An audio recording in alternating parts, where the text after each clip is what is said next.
Hare Krishna, everyone, and welcome to ISKCON of Silicon Valley, the little temple with a heart. This is ISKCON, the International Society for Krishna Consciousness. It was founded by His Divine Grace, A.C. Bhaktivedanta Swami Prabhupada, who's seated on this ornate seat called the Vaisesika, as a representative of the Sampradaya, or the line of teachers who have brought a practice by which one can perfect one's life. And I offer my respects to my spiritual master and to everyone present here today. Hare Krishna. Thank you. And I did not call the pujaris to see what color Krishna was wearing today and then try to copy him. It was complete coincidence. Today we were at a music recital. Our very own Sadhu Vrindavan was teamed together with some world-class musicians at a high school we went to, and he did a recital. And the longest Carnatic concert I've ever been to. In fact, it was the only one. And it was thrilling at every moment. There were some speeches honoring Sadhu Vrindavan and the other highly esteemed musicians who were there. And in one of the talks, the presenter, her name was Srimati Revati, she had mentioned how music is an art and a science. There is a way in which music, in its final presentation, is very directly heartfelt. In fact, I was discussing with one of the devotees afterwards about how it is musicians, and poets for that matter, are often sought after and people flock to hear them, as music has such a direct effect on the heart. Nonetheless, behind the scenes, as we know from our very own Sadhu Vrindavan today, he had spent at least the last 7 days for hours and hours each day practicing the technique. That's the science part, and there's also, especially in percussion, well, in any kind of music, there's a mathematical element. There are scales, and one can predict, even if one's deaf, how it's going to sound based on the intervals, what to speak of what we call in plain Madanga, the tall, or the beat.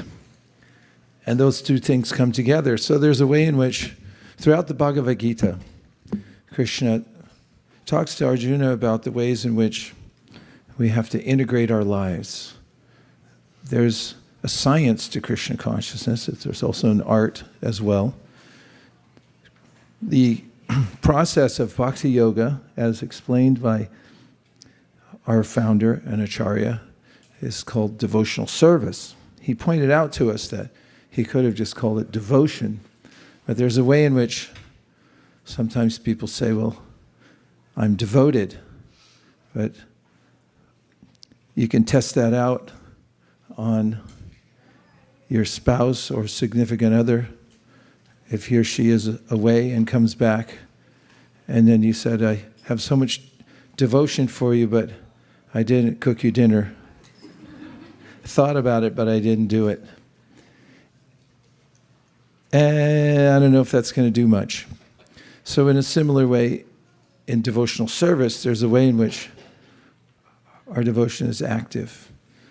And there's a science in the sense that we start off in the practice of devotional service, being diligent in the practice. This is called vaidhi, because in any discipline, there's an excitement about attaining something, rising to a new level, whether it's starting a business or learning some artistic medium. But then when you figure out you have to work at it, business, you have to make a bunch of phone calls, and you might say, well, I don't feel like doing that.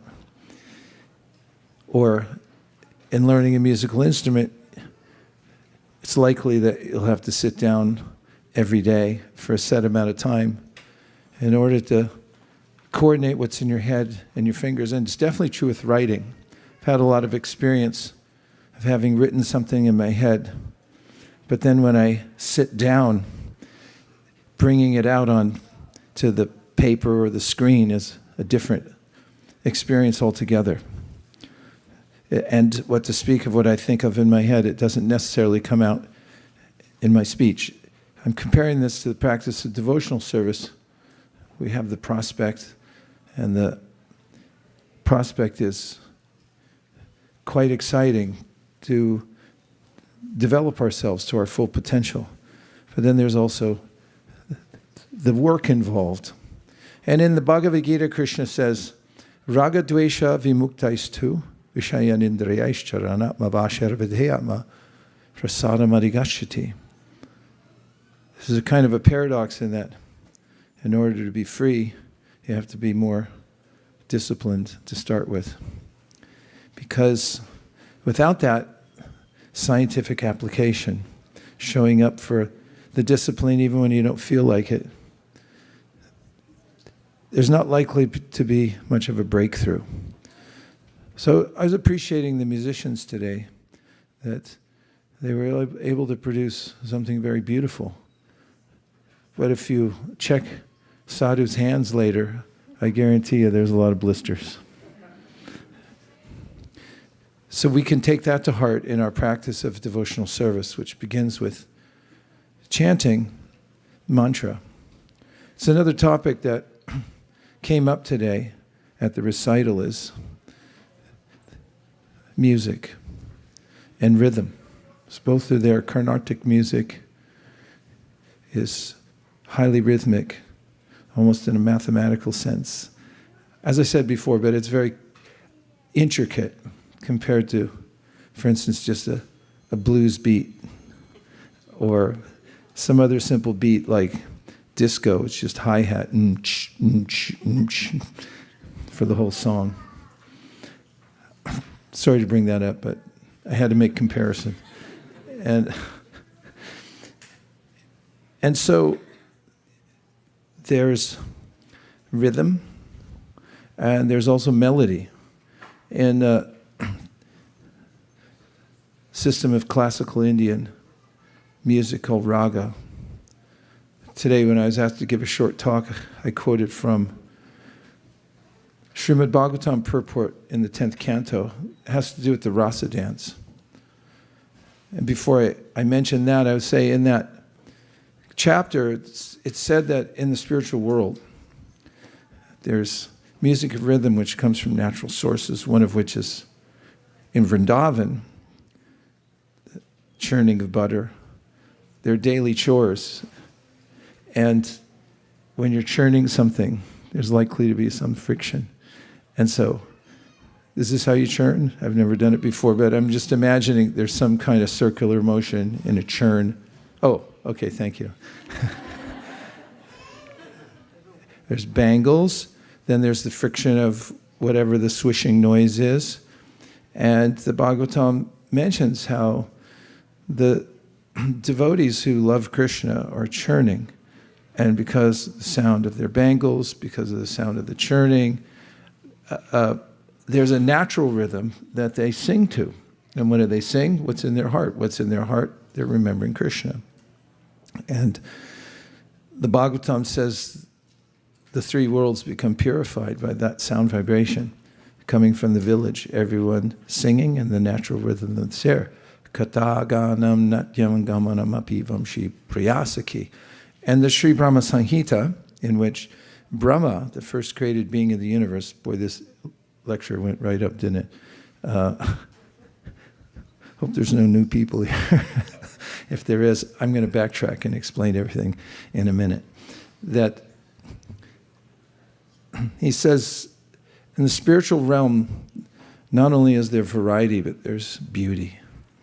And one of the main elements of that beauteous environment is the sound, which is musical.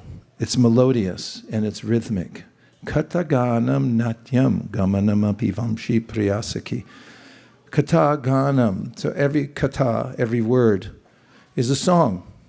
In fact, on the way here, I was previewing 3 new songs that we just created. I didn't create, it helped to oversee and inspire it. We have actual musicians and songwriters. One of them is right over here, who, Ekachakrapan, wrote a song to inspire devotees for the distribution of transcendental literature. And then Shrikar. Does everybody know Shrikar? Of course. He's a fantastic singer and songwriter. He wrote a song. And Mani Manjari also. I just heard hers. We were listening to all of them on the way over. So in the spiritual world, kataganam means all speech. It's poetical. It's musical. Kataganam natyam gamanam means that as people are going along anywhere, there's a natyam, there's a dance. In other words, it's rhythmical, not in some artificial way, because people are carried by the vibration and the melody. And today I even quoted from the German philosopher Friedrich Nietzsche, who was an acclaimed atheist, but he said that without music, life is a mistake. Then he said, music is God's gift to uplift the soul. Hey, don't ask me. I'll have to look into it. But it resonated with me, and there's a way in which we naturally resonate with music. And in fact, from the Sangita Sara, which is what is in a purport in the 10th canto of the Srimad Bhagavatam describing the spiritual activities that take place in Vrindavan. There's dancing, and Krishna dances, and everyone else dances to a melody and called raga. Raga means a particular scale. Of course, there's innovation within that scale, but each raga has a way of invoking a certain kind of mood. And the Sangita Sara says that every spiritually advanced person in the spiritual world, especially the gopis, have their own unique raga, each of them. Then it goes on to say every species of life in the material world has its own raga. You can inquire if you have a pet what its raga might be. So, Krishna consciousness is an emulation of what goes on in the spiritual world, but there's a way in which it, even in this world, it immediately connects us. It meaning the melody, the rhythm, and the mantra. And the power of spiritual sound, especially melody, rhythm, mantra, is mentioned again in the Sri Brahma Samhita. Uvacha puratas tasmai tasya divya saraswati kama krishnaya govinda hey gopi jana ityapi balabhaya priyavanyar mantram te dasati priyam. There's a way that Brahma, who's the first created being in the universe, is eager to discover his origin. It's a natural inclination of the soul. And we are in a similar situation as Brahma, As Brahma is born into the world without any tutelage, he doesn't know where he is, how he got there. He climbs down the lotus flower, which is the platform upon which he's born, and tries to investigate the causal ocean and can't find anything. Then he receives some divine instruction, which is perform some disciplinary action to purify yourself. And it's very specific in the Brahma Samhita that included mantra, repeating a mantra. So man means mind and tra means to deliver. There's also Gayatri, which means a song which delivers you. Tri is the same thing as Trayate, which means to deliver yourself from the mire of materialistic thought and attachment to a temporary world. You can rise above that. As Krishna says in the Bhagavad Gita, Mam chayo vyabhicharena bhakti yogena sevate sagunan samatitjaitan brahma bhuyaya kalpate. If you just take this as a daily practice, even if you can only do it a little bit, but you continually do it, you'll gradually rise above the influence of the three modalities in the material world and the onslaught of materialistic thought, and you'll be able to reach your spiritual potential by that process. And it's especially emphasized by the great teachers of bhakti to take up chanting. And very recently, there was an avatar of Krishna who came to the world to teach the simple process of chanting Hare Krishna. And that's called Sankirtan. In one of the talks today, there were some esteemed musicians. One of them is a world-famous Karnataka person. What we heard from his accolades when he was introduced today was that he was an expert at an early age. If anybody wants to guess how early that was. He was 2 years old. And he just went upwards from there. In any case, he was talking about the way in which one may become proficient in music.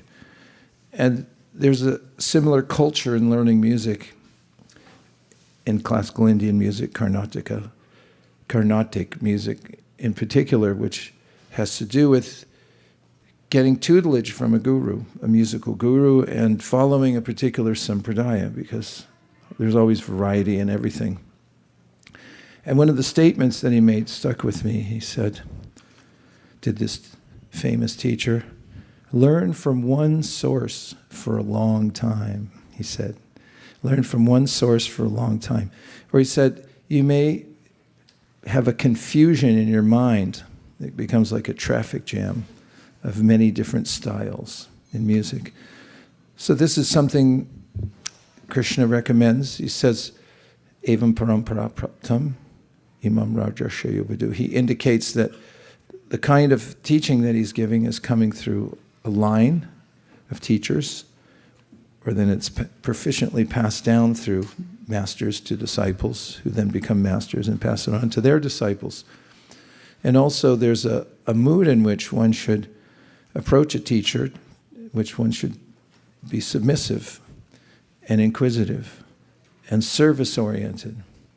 And by that, Krishna says, then you can imbibe the wisdom that's being passed down. And it goes back to this part that I mentioned earlier that is somewhat scientific, in that you have to stick to it. Don't jump around and try to find something different or easier.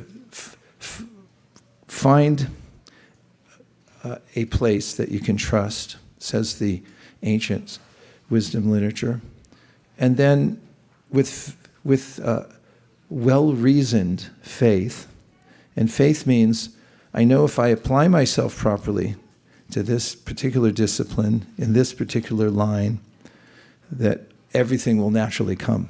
Shraddha Shabde Vishwas Kahe Surida Nishchoy Krishna Bhakti Koila Sarva Karma Krita Hoy, which means this what we call faith, which is a bit of a triggering word in the West. I'd rather not use it anymore. I think I'll stop from today forward. Shraddha is a specific word in Sanskrit, which you've heard me say 1,000 times. Shrad means the heart, and da is an active verb. It means where you place something. So Shraddha Shabde Vishwas Kahe. This conviction that by applying myself steadily and diligently in this one place, I have the right source. I will get everything. Everything will come from this. This is the beginning of true spiritual practice, which is really what we're presenting here based on what we've been taught from our teachers who have passed down the tradition. This is called sampradaya. Sam means complete, and daya means to give something. They're giving a complete gift. But one has to focus, practice, and stick with it for a long time. And then everything will naturally come. Just like with music. How many of you here have ever played a musical instrument? Everybody raise your hand, because I know your mom or dad put you in some kind of lesson. Even if that guitar or sitar or whatever is long gone, you did take a lesson at one time or another.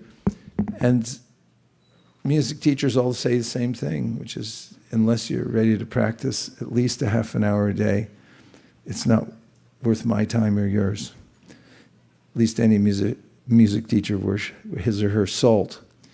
And it's similar in the practice of Krishna consciousness. Of course, Krishna says, even if you do something tiny, accidentally even, in Krishna consciousness, it counts.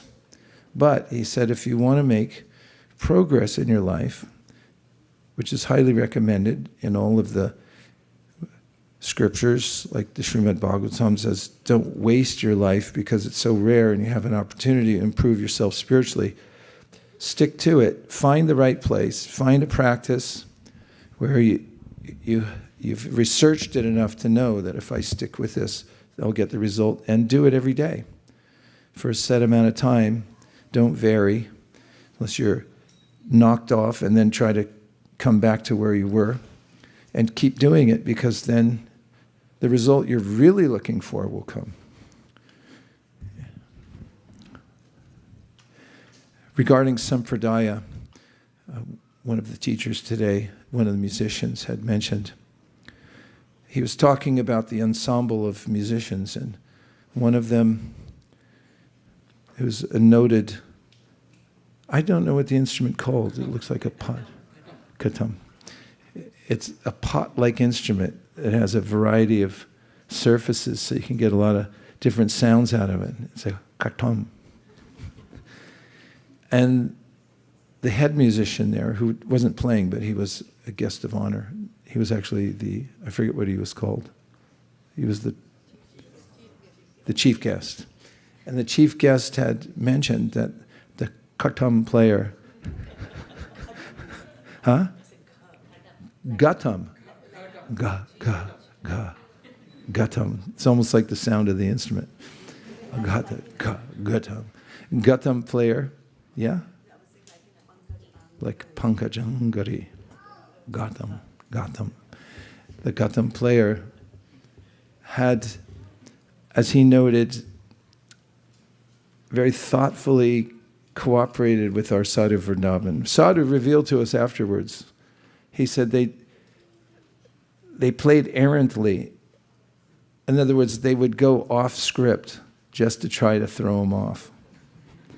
And he'd have to, that's part of the test, because it's a recital and you're supposed to know your stuff, even if they go off script. I noted that to the untrained ear, it's not, we wouldn't be aware, I wouldn't be aware of it. I wasn't aware. It was like, go Sadhu, go. And they're like, yeah, he just blew it, right? And it's something about practice too. When we ourselves are sincerely engaged in spiritual practice, we start to know the subtleties. In fact, it's a never-ending process that is trending towards perfection. there's not a plateau. It's not that we come to a point and we say, okay, I'm done. I learned everything. Krishna's unlimited. Advancement in devotional service is unlimited. And what this person said about the Ghatam player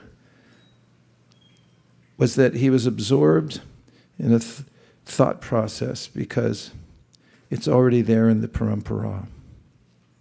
And that is knowing how to support the other musicians.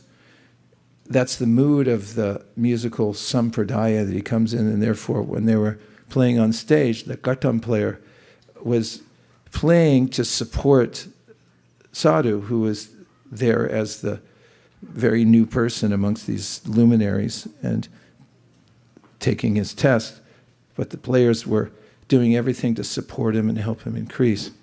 What I found especially helpful in what he said was, it's there already. There means the mood of helping, of wanting others to come up, of working together to help those who are endeavoring for spiritual perfection to advance in the process. It's built into the sampradaya. In other words, that's the mood of the sampradaya. It's, as the sages at Naimisharanya had asked the question, how can we do the greatest good for the most number of living entities in this world? And that was the topic there. That's the mood of the sampradaya. It's not, as they say, dog eat dog. It's not at the expense of others, but it's all-inclusive and helpful.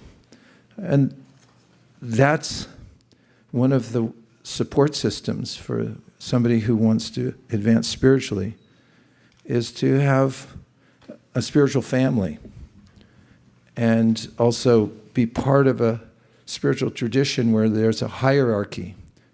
Just as there was there, you could see the hierarchy. There was the top person there, who everyone said, there's no comparison on the planet. He's the best since he's 2 years old. It's just, the samskars are already there. And then there are the others who are his proteges and followers, and they go all the way down, but all of them are helping one another to come up to a higher level. So that's there in the spiritual society, is that tendency to want to help everybody else come up. So that's why Prabhupada started what's called the International Society for Krishna Consciousness, so everyone could come together in a social system and help one another to advance in spiritual life. There's a practice. It requires diligence. It's a simple process, but to advance, one has to put in one's time, at least a half hour a day. Set the timer, and steadily practice what's been prescribed, then the results will start to come naturally. Srimad Bhagavatam says, Vasudevi Bhagavati Bhakti Yoga Prayojita Janiya Yashu Vairagyam Gyanam Chaya Arhaitukam. If you take the time to practice and focus on the core practices, says the Srimad Bhagavatam, direct bhakti, direct contact with the spiritual energy, then you'll naturally start to develop spiritual assets. You'll feel yourself more able to navigate in the world without getting caught up with it. For instance, can you walk from one room to the next without looking at your phone? Can you look at your phone for one reason and not get caught up looking at something else? That could be a symptom that if you've chanted sufficiently, that you have this wherewithal to be sober-minded and say, no, I'm going to do this really dutifully, and I'm going to move on with my other important tasks, like reciting my chapter of Queen Kunti, or whatever it may be. And then there's a natural sense of knowledge that comes into our mental system, that we're aware of the fact that we're not an integrated part of the material world. As Krishna says in the Bhagavad Gita, when he gives his opinion about what knowledge is. Would you like to hear Krishna's opinion? Kshetrajnam chapimam vidhi sarva kshetreshu bharata kshetra kshetrajnayor jnanam yatach jnanam matam mama. He says, when you're able to see for yourself that you're an inhabitant of a body, which he calls a field, and that you're separate from that field. You're the one who's aware of the field, but you're not the field. And you're able to perceive that there's a super knower beyond you. You know your body, but there's a super knower who knows all bodies and knows what's going on everywhere. He says if that awareness, that's called real knowledge. And by the direct process of devotional service, especially chanting, then one gains these assets, which are foundational in moving forward in the practice of devotional service. Therefore, Bhagavatam also says, Tachchadadhana munyo jnana vairagya yuktaya pashyantyatmani chatmanam bhakta shruta grahitaya. You need several of these assets in order to be successful in your spiritual practice. Therefore, Sutta Goswami says, Tachchadadhana munyo, you have to be thoughtful. Jnana vairagya yuktaya, you have to have knowledge and detachment. It's part of your portfolio. If you show your portfolio, what do you have? Knowledge, detachment. Tachchadadhana muneo jnana vairagya yuktaya pashyantyatmani chatmanam bhakta shruta grihitaya. And this is attained by sufficient hearing. So the formula is there. Just as the formula is there for learning to play the violin, which looks really hard, or any other musical instrument, you have to practice. And what's the prerequisite for advancing in devotional service? You have to hear. And you have to hear for a long time. And that goes back to this instruction I heard today from the top musician in Carnatic music in the world. He said, learn from one source for a long time. And that's the same thing that Lord Kapila says to Devahuti, because she said something a lot of people say, this is really hard.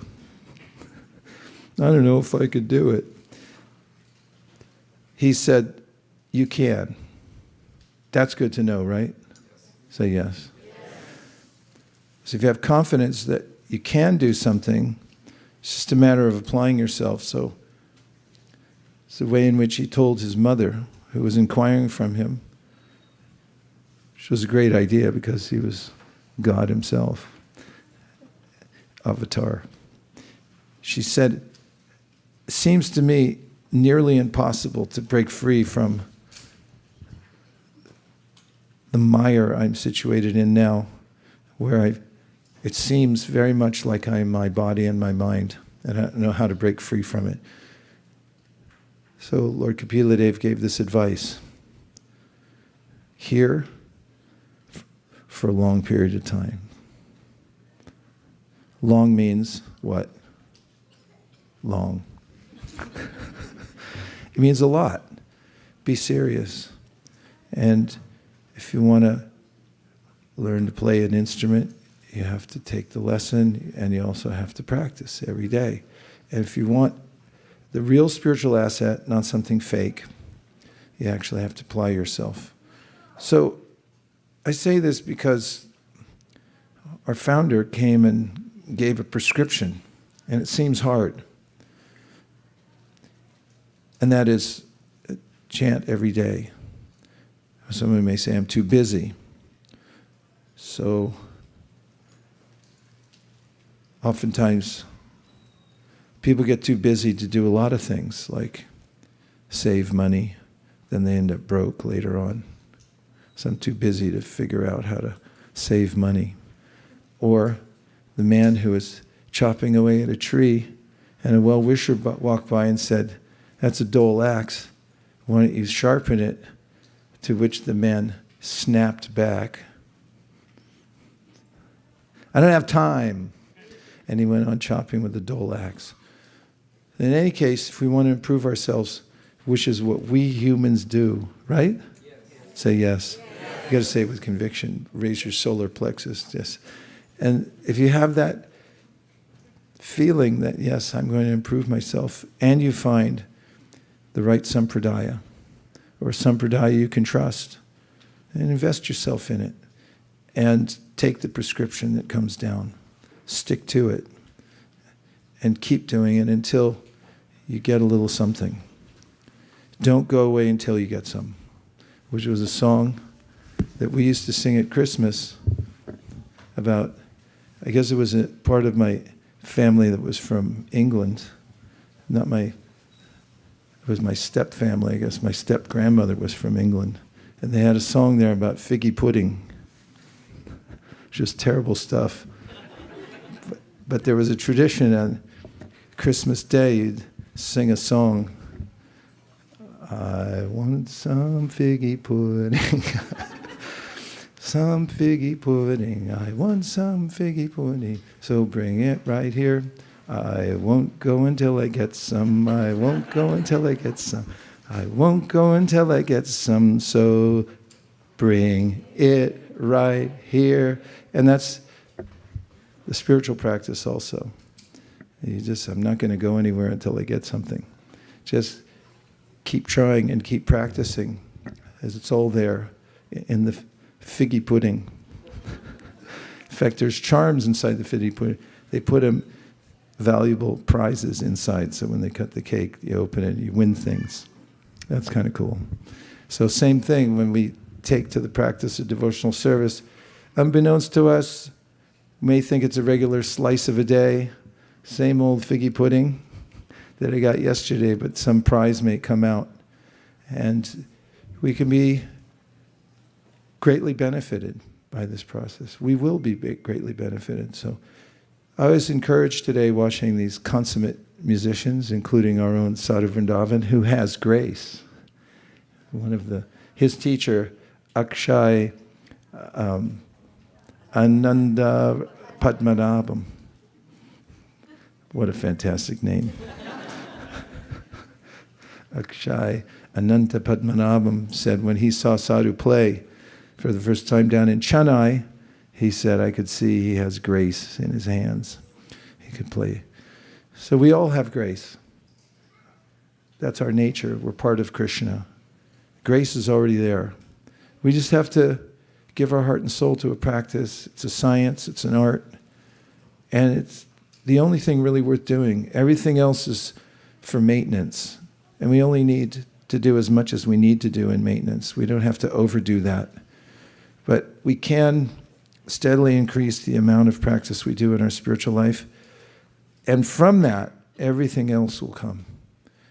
So this is the Krishna consciousness movement, started by a representative of a long line of teachers, going all the way back to Krishna, the Supreme Personality of Godhead, representing such a wise body of teachers who have given great support through their literature, through setting up systems that we can follow. And everyone's invited to be a part of that. You can start at whatever level you're at now and learn how to apply the system of Bhakti Yoga in your very home. And you will make advancement. Your life will become better. And a lot of the problems that you're facing now won't necessarily go away. In fact, I guarantee you they won't. But you'll be better prepared to handle them. You won't tap out, because you'll know that my duty in life is to move forward despite the difficulties and continue doing my spiritual practice, and all good things will come. And at that, I will fall silent and see if you have any responses in the form of yes. Questions, comments, retorts, rejoinders.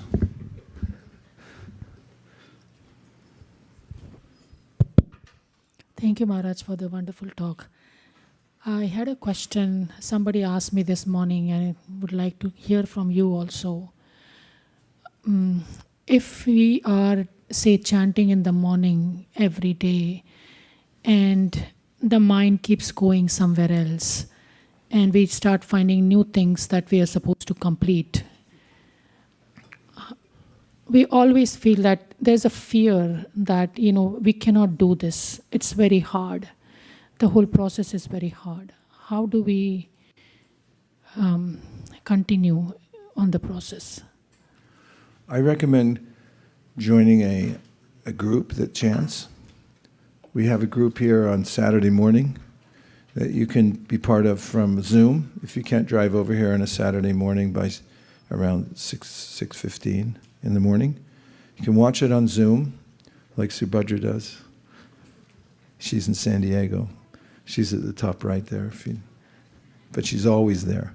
And she attends everything. And if you can come in and sit, who's part of the Japa circle sometimes? There's a lot of us here. Come and sit in the Japa circle. You watch it on Zoom. For young people, we have a program on Wednesdays. It's called Japa Jolt. Still working on the logo, messing around with it, but the byline is Feel the Jolt. And we just spend around 50 minutes total. It's been a group of maybe 22, 20 that come on there. We talk a little bit about philosophy behind chanting. And lately we've had a way of starting our chanting by repositioning ourselves, which I just had the urge to do when I said that. And it's subtle. So if we can be mindful when we do the practice, one of the ways that we start is by remembering that we're conscious beings within a physical body. And just by remembering that, there's a sense of purification. Purification means many of those ideas that we have that have to be somewhere else can be quelled to a certain point when you start by positioning yourself. And then we also say a sankalpa. Sankalpa means make a statement of why you're chanting, about why you're chanting. You're very deliberately doing it. This is ready, aim. Yeah, that's gotten to Silicon Valley. Let's try it again. Ready, aim. And many people do ready, fire, and you try to come back and aim it later. But if you start your chanting with ready, aim, get yourself situated. Why am I here? Why am I doing this? Make your statement. And clear your mind of any of these ideas. Give yourself permission to be fully present for the chanting. For instance, if you have a cell phone, does anybody here have a cell phone?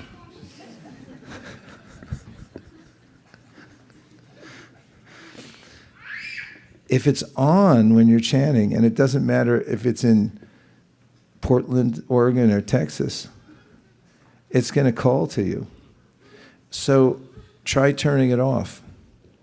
Try turning off anything that has an on-off switch that could go off while you're there.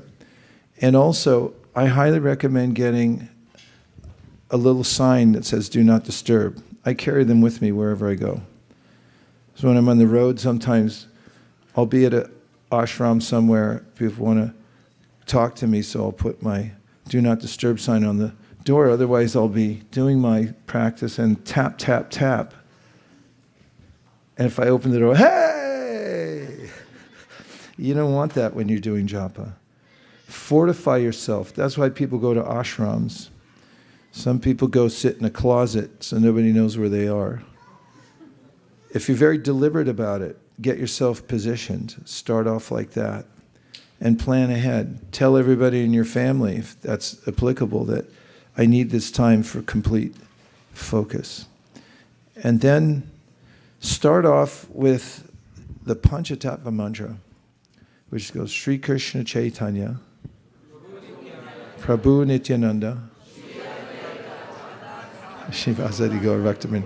These are, well, in the Gaudiya Sampradaya, this is known as a mantra that helps clear the way. There it is up there. You can get a copy of it later from our booth over here. It helps clear the way for chanting the Maha Mantra. So first thing is, turn off everything. Make sure you're in a safe space where nobody can bother you. That way of being deliberate is very helpful in focusing your mind. Then start with identifying yourself as a soul. You can say it out loud. We have the prayers. You can take them with you. It's a paragraph that you say that I'm not really this body. I'm a spirit soul. I just happen to be in the body. Then you make your intention. Why am I chanting? And then you chant this mantra, Jai Shri Krishna Chaitanya. And from that starting place, beginning with listening to the sound of the mantra as it comes to your ears, you just imagine that you're pouring something in your ears. And then you have to practice while you're chanting what's called EMC. It's called extended mental concentration. Our minds mold to whatever kind of practice we're doing now. So if you know what TikTok is, and you've looked at it, your mind has already developed a proclivity for looking at 1-second videos. And it wants to move on, so it gets trained like that. The good news is there's neuroplasticity. And this is something that Patanjali Muni talks about in the psychology of yoga, that you can train your mind. The yogi trains his or her mind to be able to concentrate for longer periods.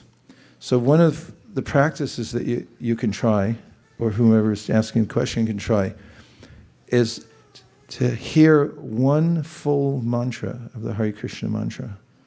That is, there's two parts. It goes like this: Hare Krishna, Krishna Krishna, Hare Hare. That's one part. Second part, Hare Rama, Rama Rama, Hare. And if you conceptualize that as a bridge, and you think, let me cross that bridge and get to the other side. And once you get there, then see if you can do it again. And you can practice focusing your mind on the words of the mantra and see, can I go all the way through one mantra and be fully focused on that mantra? Then see if you can extend your concentration to 2 mantras. Do you think you could do it? You may think so, but it's really hard. Close your eyes, and to yourself, it's not out loud, but just say, actually just in your mind, see the Maha Mantra, and see if you can do one full Maha Mantra in your mind without slipping off and going somewhere else.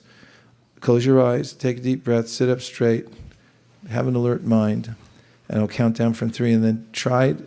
You can go slow, medium, fast, whatever you like, but see if you can do one full Maha Mantra and focus on it. 3, 2, 1.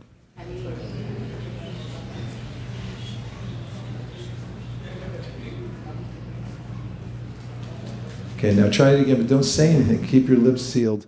Just in your mind, see if you can cross one full Maha Mantra without going anywhere else. 3, 2, 1.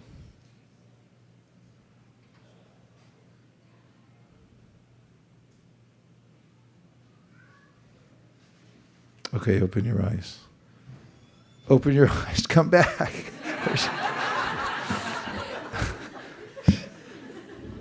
A very deep meditation here. You have to practice. It's not willy-nilly. It's not sit down next to your phone.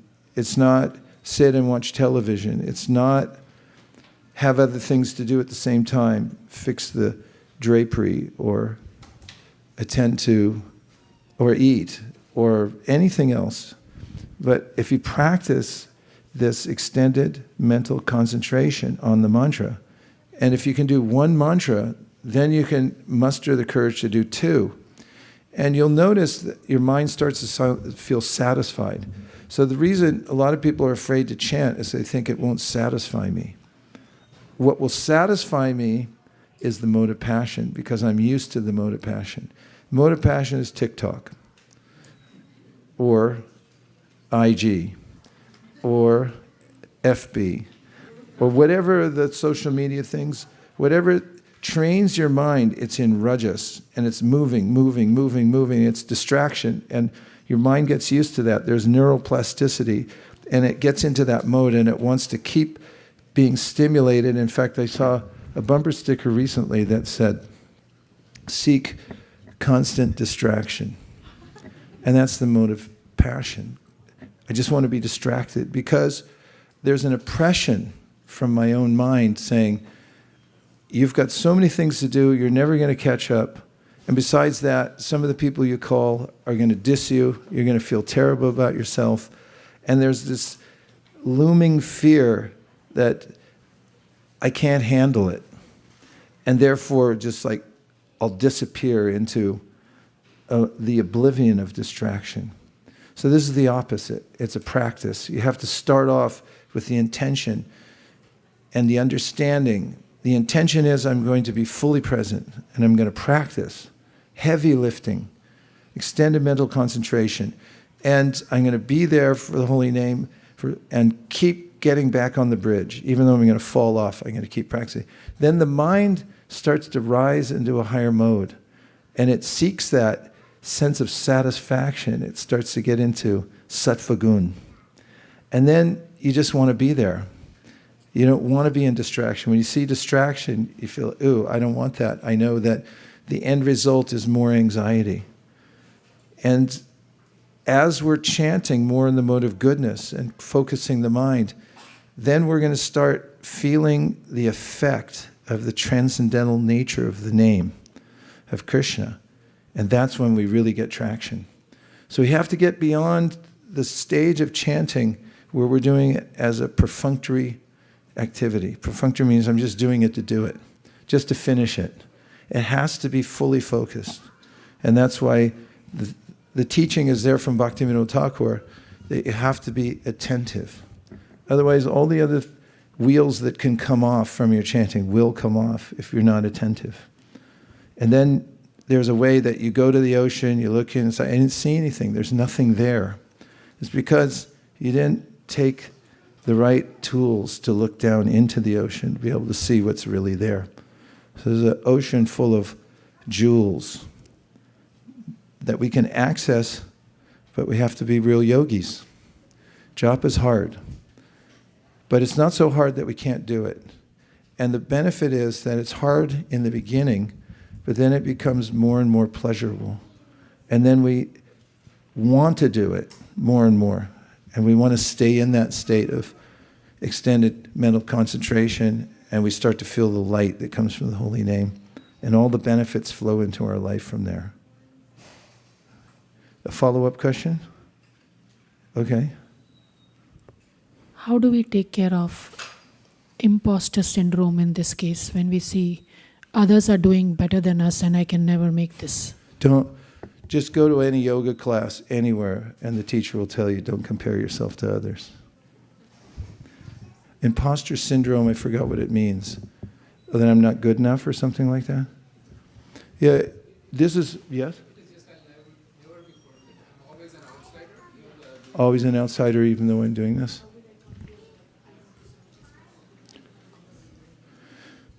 Yeah, that feeling of being unworthy, I can't make it, I'm an outsider. Well, it's good to have good mentors and coaches. Because a lot of people feel like that when they do anything. I have that when I write. I'm getting better with being satisfied with what I'm doing. But I couldn't really get traction with my first book because everything I write, I'd look at and say, what do you think you're doing? You can't write. And it took a lot of people coaching me over, no, it's okay. It's going to be fine. Just keep doing it. And then if you can get that kind of encouragement, that's why it's good to have mentors who know how to encourage. They should. because it's a viable system. And we needn't feel as imposters because we're actually parts and parcels of Krishna. We're really smart and good because we're part of Krishna. And our individual will has taken us in various ways, and we have different kinds of conditionings. So we need some help. So again, we have a society, and that's why it's helpful in any society to be encouraging. Try to encourage the heck out of everybody you see. Don't assume that they're okay. Even if they look like they're churning and burning, you just got to go in there and tell them they're okay and they're doing great. Why don't you try it right now? Turn to somebody and encourage the heck out of them.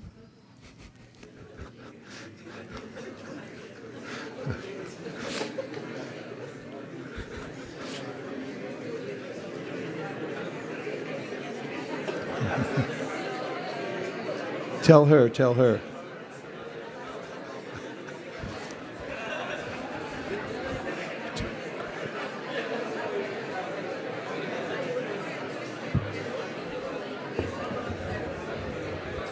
All right, that's enough.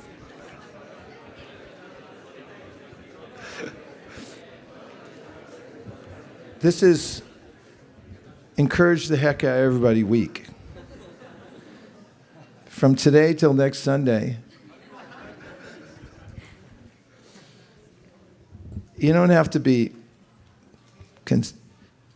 conspicuous. You can just genuinely look to see some spark in people or some good quality in them and appreciate it. It's really worth it.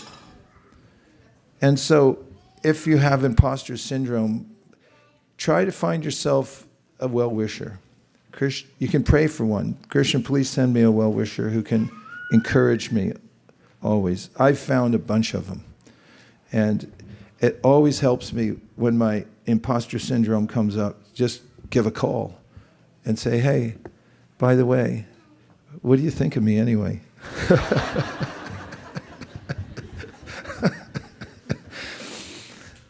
I ask my wife all the time. So have people in your corner, like fighters. Yeah, they train so much. You ever watch a boxing match?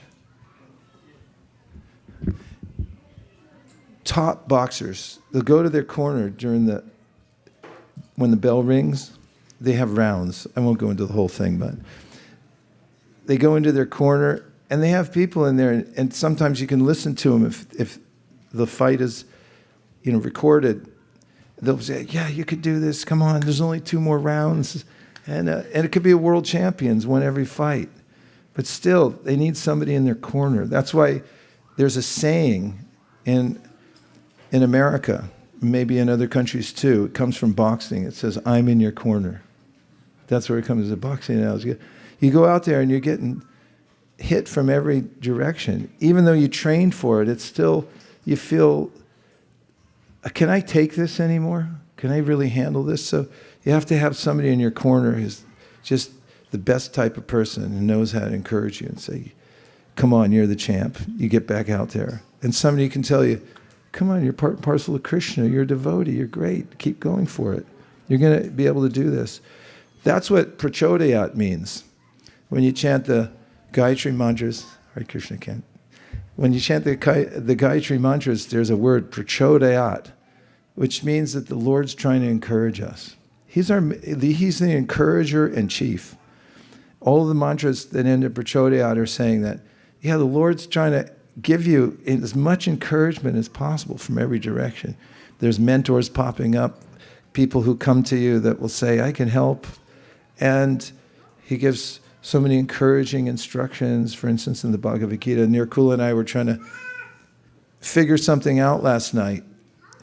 And we just took the Bhagavad Gita and we read the right section and we felt, yeah, that's how we're going to deal with it. So Krishna's there speaking to us. So that's part of the mind. It discourages us and pushes us in different directions. And that's why it's important to have encouragement. Kanka, please pass the microphone back to the first row of seats. Hare Krishna. Thank you, Maharaj. I think it's pretty common that everyone has those moments where they feel like they're not good enough or they're not doing well enough. I remember at one time I was in my years of practicing Krishna consciousness, I was praying to Prabhupada, I just feel like I'm not good enough, I'm not doing, chanting good enough. And I had a dream, and Prabhupada came to me in the dream, and he patted me on the head, and he said, "You're doing just fine."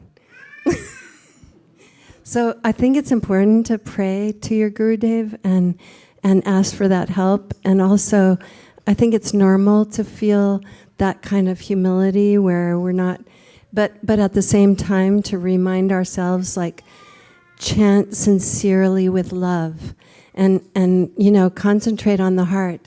Like, the chanting clears the heart, it cleans the heart. So the more we chant and feel that love, and we have so many wonderful things. Like you said, we have the society, so we have pictures, we have books, we have deities, so many things that can remind us how loving Krishna is and that he will help us always. We can't really do it without Krishna. Well, you help us so much, Kanka. You've been doing this 55 years, and you drive an hour and a half sometimes, even in foul weather, just to come down here. And just by seeing you and your steadiness, coming to all the festivals, coming to Mangal Artiks, doing all these things, and you've been chanting for all these years and so loyal, we become greatly inspired, right? Yes. Right, Bo.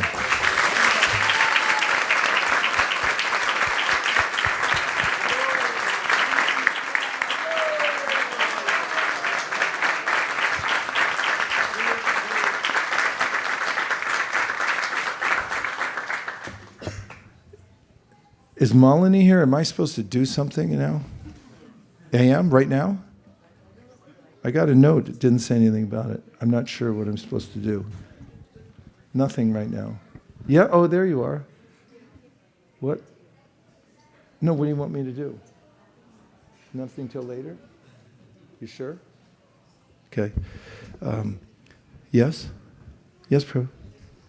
Thank you for the very encouraging class and setting up the listening example, Maharaj. I was just noticing that you have so detailed notes from like all those musicians speaking today that all their important points are there on your list. So it does encourage everybody to listen very carefully. And I have a question about the state that you talked about, the Japa. So if you are able to do the Japa for some time without distraction, then there is always a chance that you get into laya, that you become sleepy sometime. So what is a remedy for that kind of thing? A good remedy is to go to bed earlier, because sleep is one of the pillars of health, and the body has to regenerate itself. Modern science has shown through sleep studies, in fact, one of the biggest ones was at UC Berkeley recently. I forget the person's name. What's his name? He's one of your people.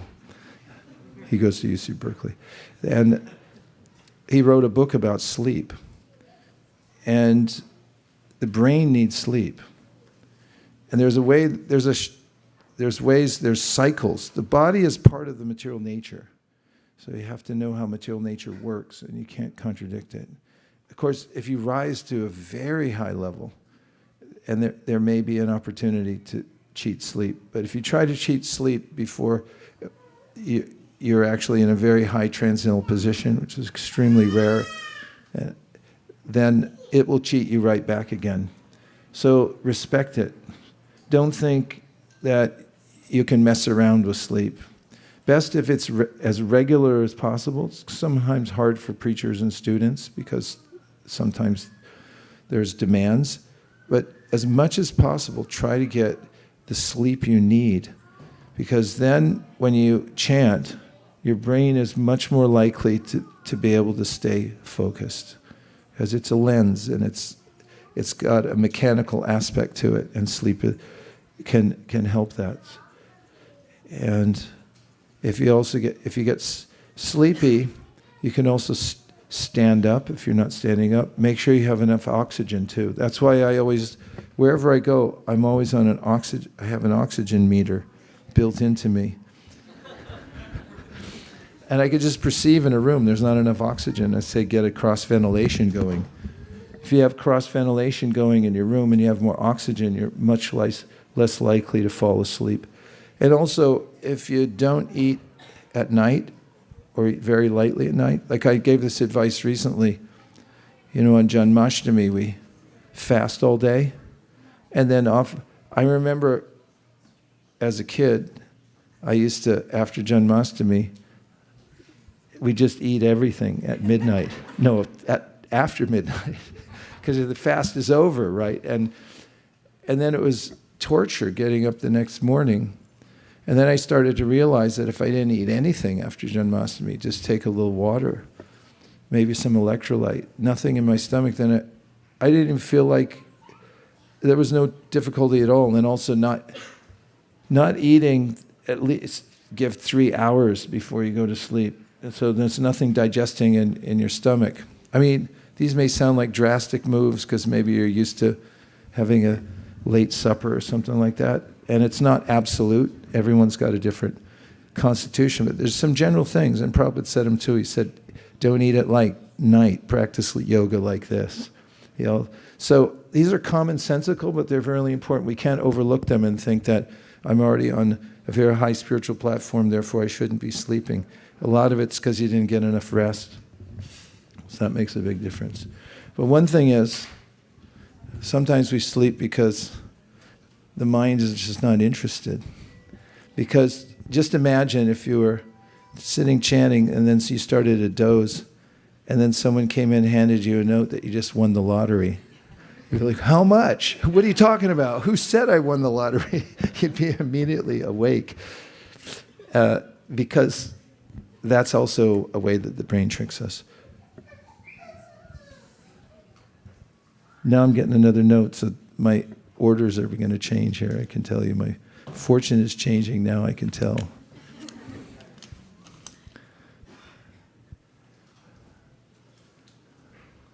There's a video tonight at 5:25.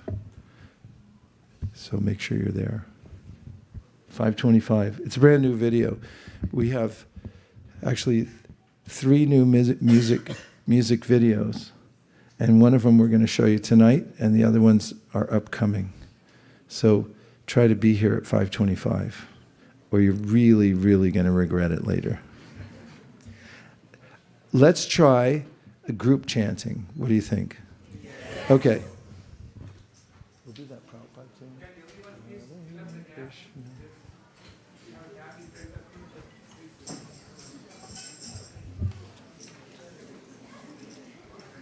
Anything else?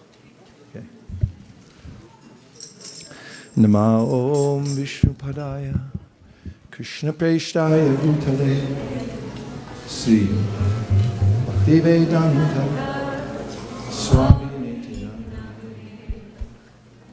Namaste Saraswati Devi Gauravani Pracharani Vivishesha Shunyavadi Chatadeshatani Jaya Shri Krishna Chaitanya Prabhu Nityananda Sri Advaita Radharani Sri Vasari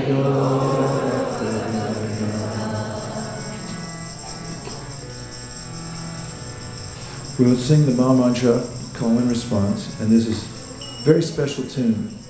It has a beseeching quality to it, so you can feel free, as Prabhupada wrote in one of his small books, to call out to Krishna and tell him the ways that you're being tossed by the material nature, as if you're in an ocean and you're being thrashed.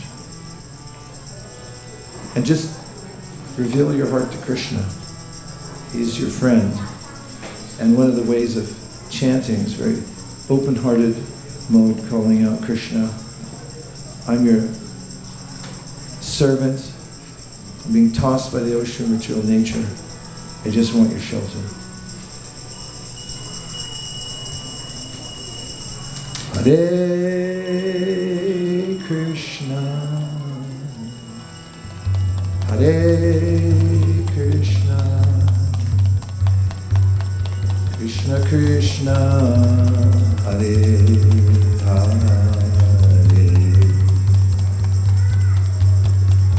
Hare, Hare Rama, Hare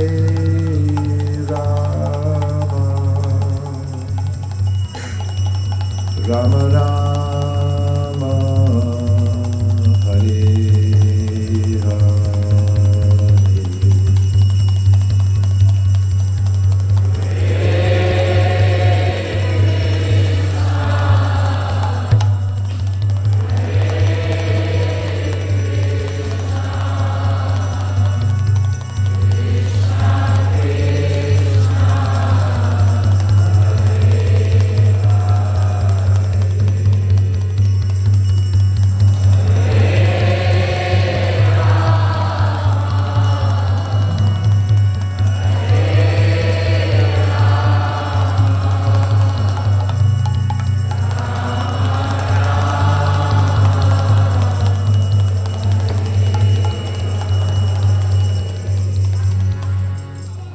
Hare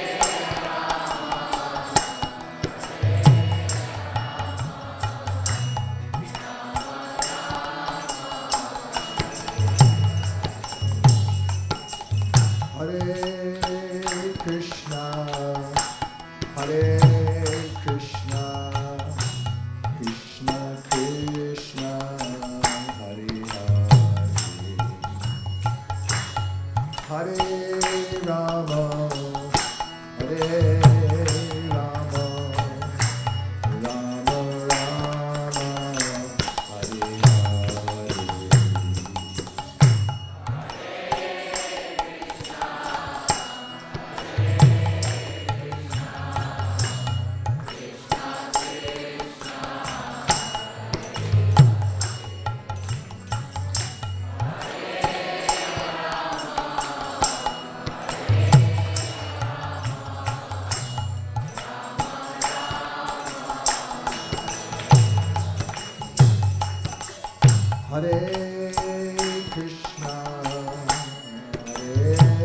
Krishna, Krishna Krishna, Hare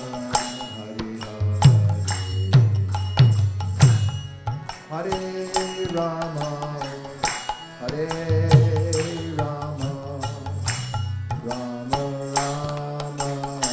Hare Hare.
Ram Ram Hare Hare.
Gaura Premanande.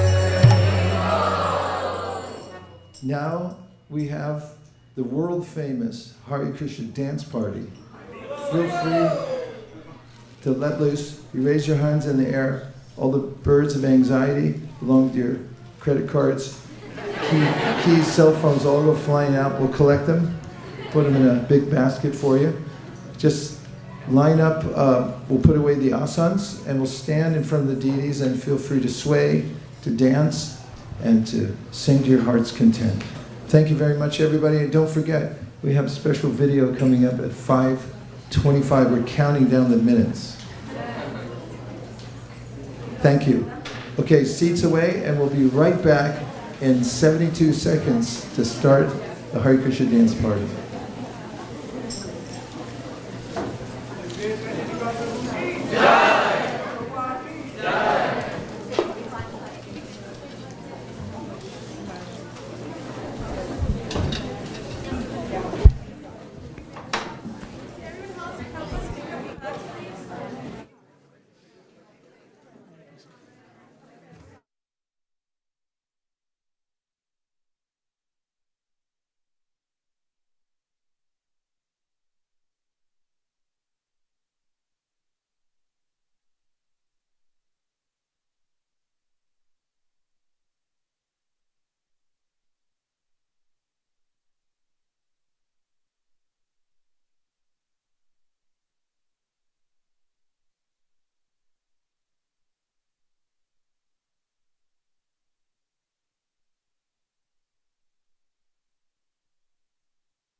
Hare Krishna.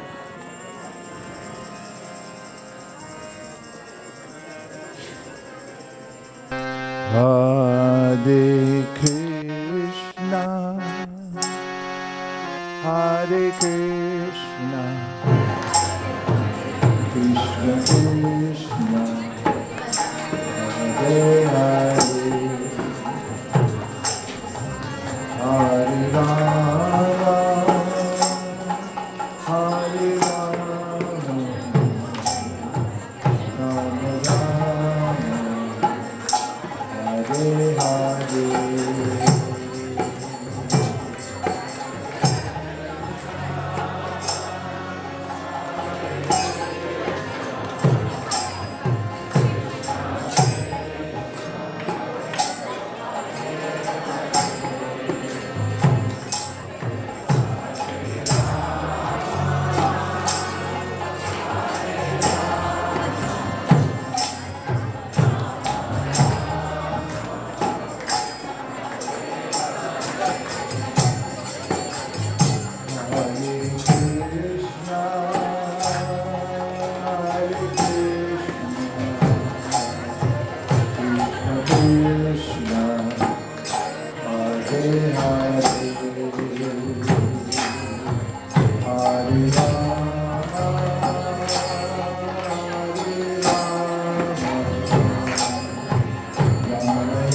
feel free to stay standing.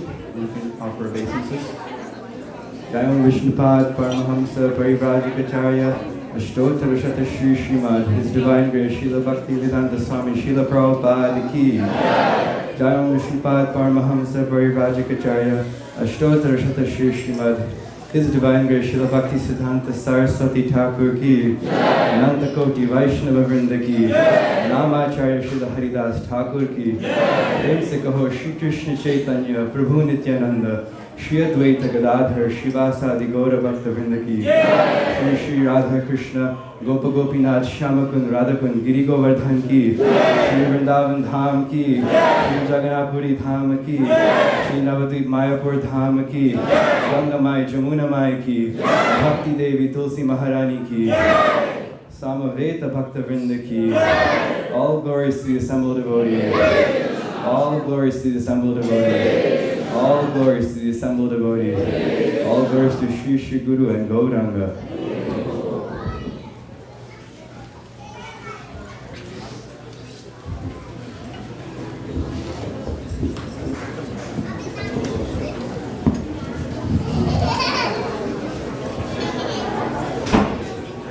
Namaste Narashinvaya. Namaste Narasimhaya. Pralada Ladadaine.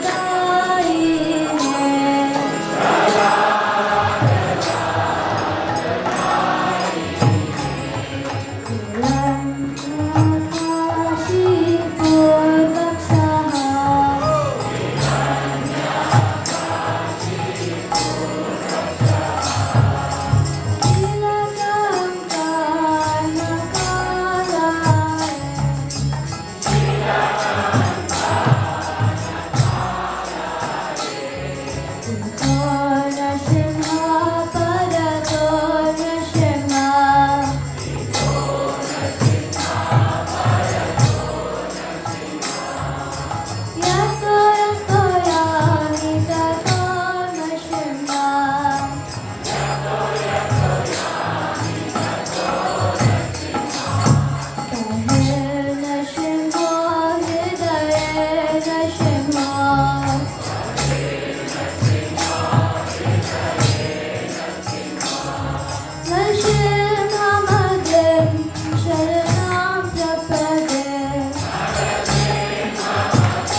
Hare Krishna. As His Grace Vaisesika Prabhu promised, we would like to show you a video. So there are two screens here, one on the right and one on the left. So whichever is comfortable, you can turn towards it and you can watch the video. So if we can request the lights to be turned off.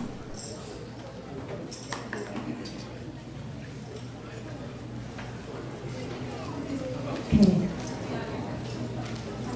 Request Charuni Mai Prabhu to project the video.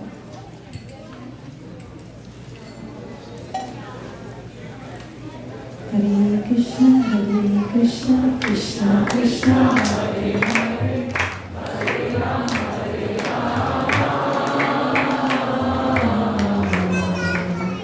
Ready. Dear devotees, it's that time of year again when we're giving our full focus to distributing Srimad Bhagavatam sets. It's perhaps the most worthy of all yagyas or sacrifices. All sacrifice that we do for Krishna leads to good fortune. And Srila Prabhupada left us the Srimad Bhagavatam to read, to cherish, and to distribute. The Srimad Bhagavatam itself says that it's here to give us religious principles and to reawaken our love for God. It's the great need of the day. It's the medicine that we have in storage, and therefore we must distribute. Bhadra Purnima is on September 17th. It's the day that the Srimad Bhagavatam says, when you give a set of Srimad Bhagavatams to someone as a gift on this day, then you get the return gift of going back home, back to Godhead. Whatever we have, all our wealth will be taken away suddenly, unexpectedly, or little by little, beyond our control. Therefore, those who are intelligent give it away for sacrifice before it's taken. Even empiric studies show that the more you give in charity, the more you get back.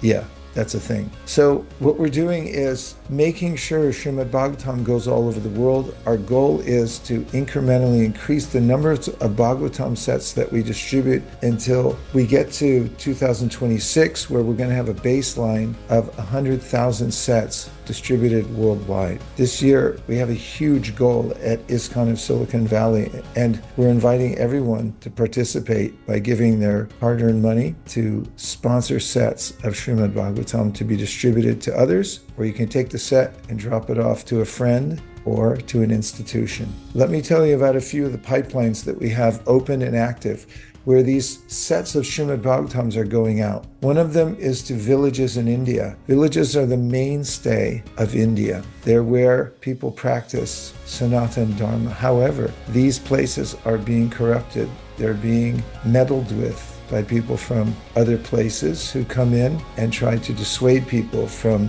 practicing their original culture. Srimad Bhagavatam fixes that. We have evidence that when we place a set of Srimad Bhagavatams in a village, people rally around it. It reconstitutes the whole village. It's amazing and it's heart-touching. And we're doing it on a mass scale, tens of thousands of sets, and we have teams going to remote places in India and setting these records of mass distribution in villages. You can donate for that. We're also putting sets in villages near Ayodhya. We're also placing sets in Pakistan. Yes, it's dangerous, but we're doing it. And in South America, we've already placed 600 sets of Srimad Bhagavatams in homes of families where people would never be able to afford one. We're getting videos back with people with tears in their eyes upon receiving this. They're weeping out of a sense of gratitude for those who have donated them. And now we have 700 families on the waiting list in South America. Word has it, and it's not just word, I have photographic evidence that there are sets being smuggled by river through Argentina and Paraguay. And so they're brave devotees who are moving these sets of books just so they can get out to families in remote areas. Russia, Africa, we're placing them all over the world. What to speak of saturating America. At least that's our goal. We're putting them in institutions. We're placing them in the homes of worthy people all over America. We need your help. Please donate generously and place Srimad Bhagavatam where it belongs, in homes, in villages. Prabhupada wanted the Srimad Bhagavatam to be in the home of every gentle person in the world. Let's work together and do this. Bhadra Purnima means when you give a set, you get the return gift of going back to Godhead. Let's distribute Srimad Bhagavatam. Thank you very much for considering my request. Hare Krishna. Haribol.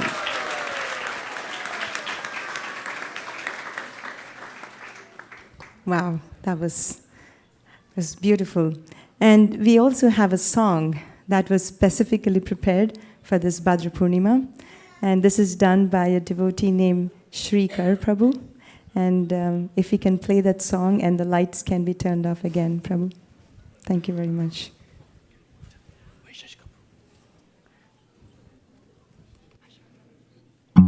Have you ever wondered what it's like to be truly happy? We live in a place where it's really difficult. Fortunately, we have Krishna on our side. But how do we find him? Take a book, open up a page, read his words and aim to make a change. Take a Srimad Bhagavatam and put it in the hands of everyone. It'll change people's lives. Their life will be sublime. They'll find true happiness inside. Hare Krishna, Hare Krishna, Krishna Krishna, Hare Hare, Hare Rama, Hare Rama, Rama Rama, Hare Hare. Hare Krishna, Hare Krishna, Krishna Krishna, Hare Hare, Hare Rama, Hare Rama, Rama Rama, Hare Hare.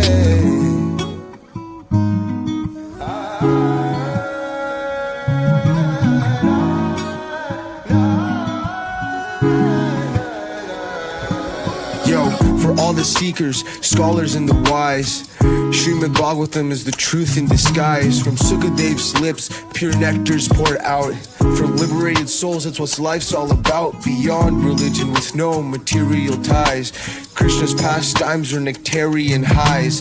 Feel the uplift, he's sweeter than gold. Hear it once, feel the Lord in your heart, let it take hold. Yo, take a book, open up a page, read his words and aim to make a change. Take a Srimad Bhagavatam and put it in the hands of everyone.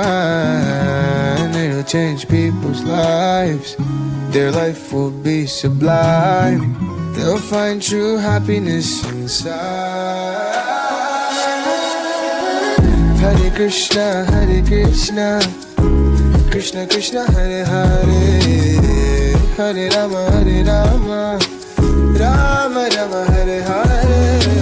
Hare Krishna, Hare Krishna, Krishna Krishna, Hare Hare, Hare Rama, Hare Rama, Rama Rama, Hare Hare.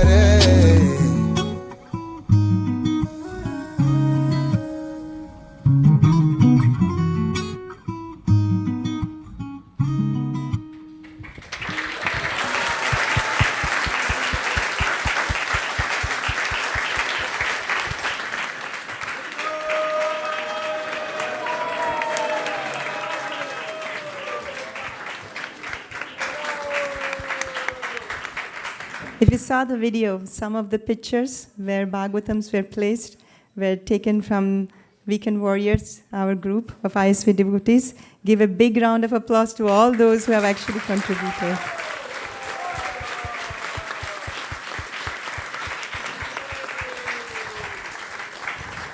Since this is a short fundraiser, we don't want to take a lot of your time, but we have time till 6 p.m. Vaisesika Prabhu, would you like to say something? Yes, I'd like to sponsor a set for the United States. Haribo! Okay, for those who don't know what is sponsorship, we would like to just give a brief introduction. If you would like to sponsor a set, like if you saw in that video that Vaisesika Prabhu was appealing, and also in the song to put a Bhagavatam in somebody's hand, one set of Srimad Bhagavatam to sponsor it in USA is $250. And if you want to sponsor a set outside of United States, it's $200. So if you would like to sponsor, you can raise a hand and you can say either for US or no. Yes, Prabhu? Your name, Prabhu? Krishnan. Krishnan want to sponsor one set of Srimad Bhagavatam for USA. Haribo.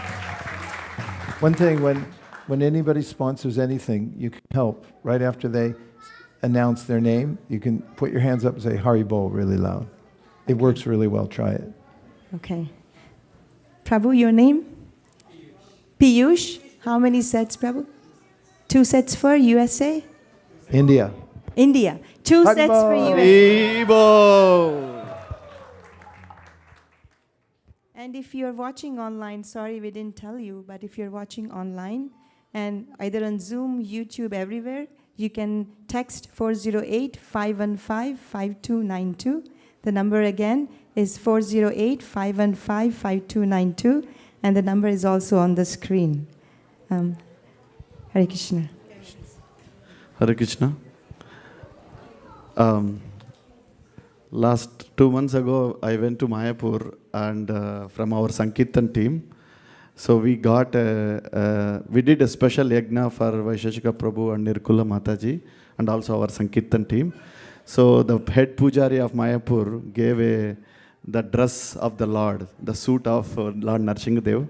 We want to gift it to Vaisesika Prabhu today, and also Prabhu can give the blessings with the dress. Who donates more than 5 Srimad Bhagavatam sets, they can come forward and take the blessings from Prabhu. Hare Krishna. Haribo. Thanks. We have canary 1 set here. Haribo. Pankaj Prabhu, 5 sets. Haribo. Haribo for US. For US, Haribo. Yes, canary for US. Yes, and what's your name? Pushpa. Pushpa would like to sponsor 2 sets for US. Haribo.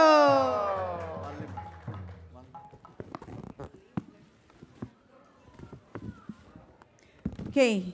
Did I see your hand up, Maya Prabhu? Honey, what's your name, hon? Sujeta. Sudeta. Sukheta. How many sets? 1 set for you? Outside India. Haribo. Haribo. We have a text message from, let's take one from here first. Who? The one sitting on the bench, somebody raised. Hare Krishna. 5 sets for US? Haribo. Please come forward. Can you please come and take blessings from Prabhu? Tito, right? Tito. Tito, 5 sets. Thank you, Tito. And Tito generally, actually, she's been coming from last 3-4 days, and she came first time on Janmashtami. And today she sponsored the 5 sets. Please come take the blessings. Hare Krishna. Haribo.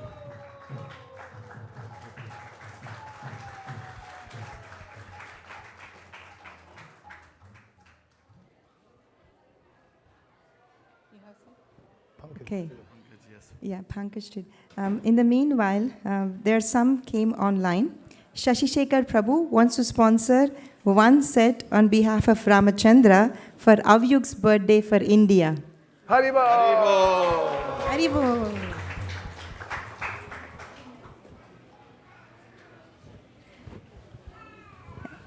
Avnish, yes. 1 set for South America. Avnish, Hare Krishna. So there is also a recent floods in Vijayawada. A lot of Bhagavatam books got washed out. Those who want to distribute to the devotees, please raise your hand. We can help you with that. Hare Krishna. There is a message from Shamalangi Mataji. Gaurav Pal Prabhu would like to sponsor 2 sets for India. Haribo. Haribo.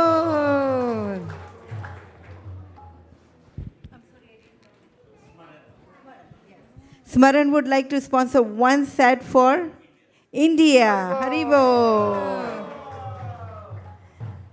Sham Jagannath Prabhu would like to sponsor 2 sets for India for his brother and brother Radha Vinod's marriage. Oh, Haribo.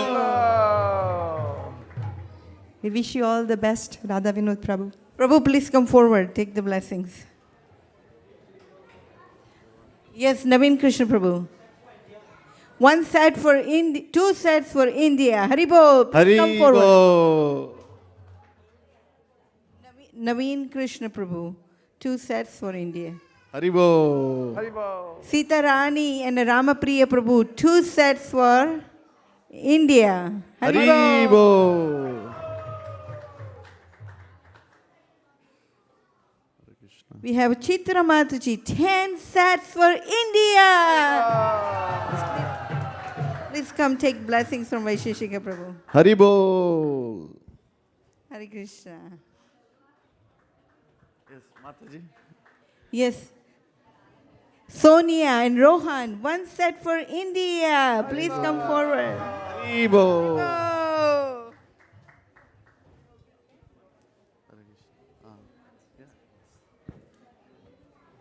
Prabhuji, I would like to. Bal Mukunda Prabhu, 1 set for India. Haribo. Haribo. Please come forward, Prabhu. Come take blessings. Yes. Prabhu, I would like to sponsor 1 set for Pakistan. Surya Prabhu, 1 set for India. Haribo.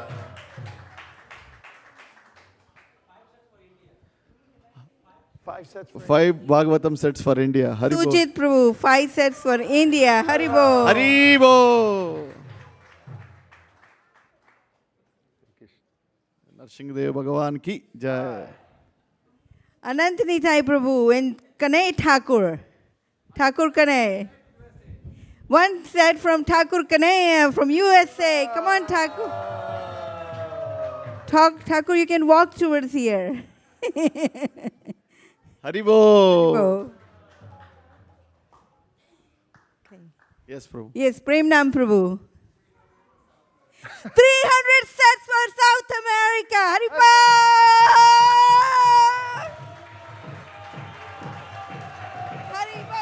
300.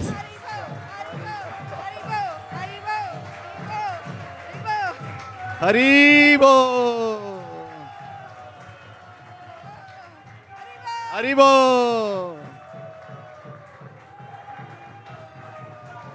Bol, Hari bol, Hari bol, Hari bol, Hari bol, Hari bol, Hari bol, Hari. Wow.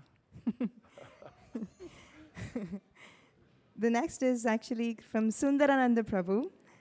He would like to sponsor 10 sets for India on behalf of Sadhu Vrindavan and Vraja. Haribo.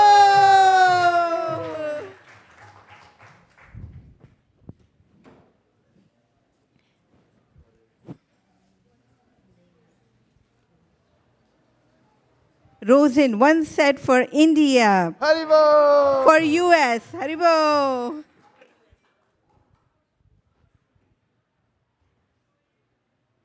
Yes, Prabhu.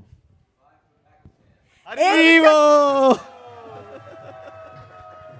Ekachakra Prana Prabhu, 5 sets for Pakistan. Jai Haribo. If you're online, you can also unmute and announce. Feel free, stage is yours.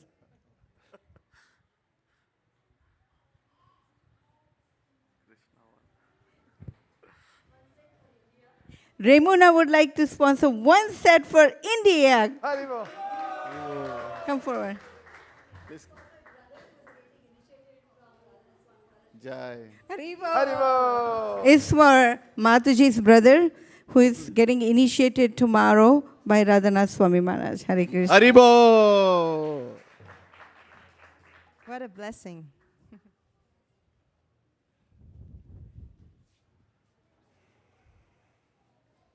Jambavati. 5 sets for America and 5 sets for South America. Haribo.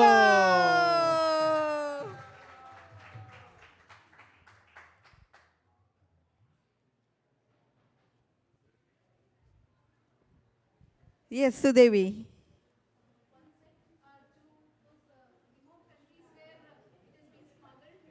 Oh, yes, Argentina, South America. 1 set for Sudevi Makkam, 1 for South America. Haribo. Haribo.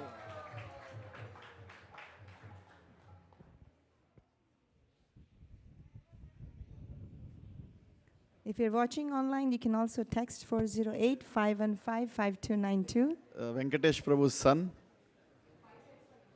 Please come. Venkatesh Prabhu, 5 sets for India. Haribo!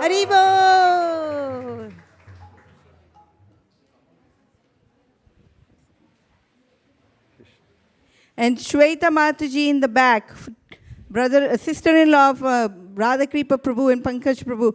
2 sets for US. Haribo. Haribo.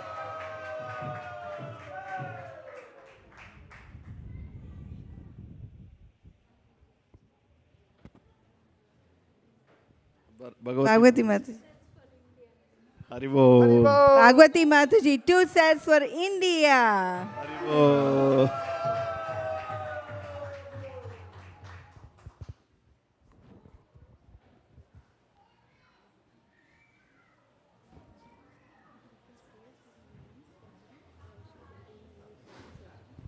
Hare Krishna. Okay, you can text again 408-515-5292. Do we have anything on the Zoom? Let's look out for the Zoom, Facebook, WhatsApp. And also, Sudevi Mataji just mentioned that she sponsored a set for South America and she's requesting prayers for her mother's surgery, which is tomorrow, the same time. All right. Haribol. Hare Krishna, Krishna, Krishna, Hare Hare. Hare Rama, Hare Rama, Rama Rama, Hare Hare. There are a lot of Hindus in Pakistan. They want Bhagavatam sets. And also temples also doesn't have Bhagavatam, ISKCON temples. So we'll be happy if you like to sponsor. Haribol. 2 for India. India. Saurav Kumar Prabhu, 2 sets for India. Haribol.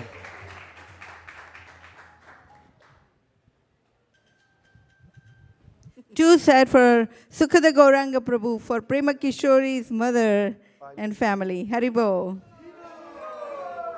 Please come.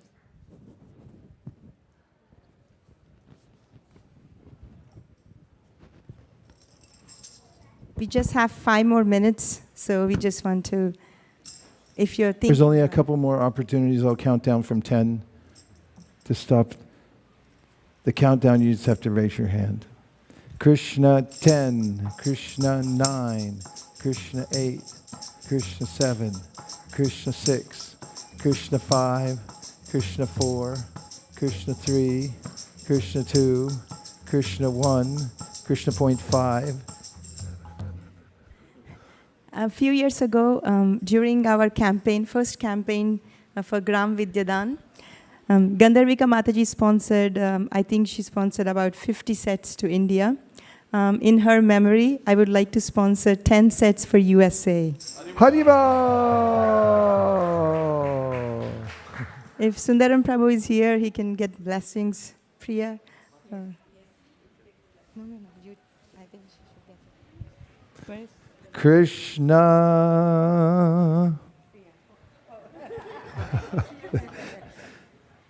10, Krishna 9, Krishna 8, Krishna 7, Krishna 6, Krishna 5, Krishna 4, Krishna 3, Krishna 2, Krishna 1, Krishna point 5, Krishna point 125. Jambavati. 2 for Pakistan. Haribol! Haribol. Jambavati Devi. Krishna 10, Krishna 9, Krishna 8. Shashi Shekhar Prabhu is texting again. He wants to sponsor 1 more set for Bangladesh. Haribol! Krishna 10, Krishna 9. This is Rohini Dulal Prabhu. He would like to sponsor 2 sets for USA. Haribol! Krishna Please come. 10, Krishna 9, Krishna 8, Krishna 7, Krishna 6, Krishna 5, Krishna 4, Krishna 3, Krishna 2, Krishna 1.